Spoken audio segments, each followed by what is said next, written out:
Welcome back. Welcome to Jabwel. If you are new here, my name is Jabwel, and today we are meeting this mama. She's going to help us prepare this fish. This fish is called mud fish. You put it, extend it. So it's called mud. Most people they mistake it with snake. I think some of you are going to actually mistake. You turn it like this. But this is fish. It's called mud fish. So we have decided to buy this, so they are going to prepare it for us today. Entire process the same way she prepares. Actually, this is what she does. She sells it here. Stay tuned up to the end so that you don't miss out. And kindly, if you enjoy this kind of content, kindly please hit the like button and then that subscribe button, and then drop a comment in that comment section. Thank you so much.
So this is the stuff now. It's ready.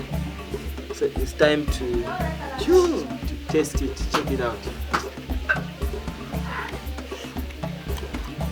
Yeah. Very nice. Guys, I urge you. See how it looks. I urge you to look for this fish and taste. Exactly. And just the best among the fish. Exactly.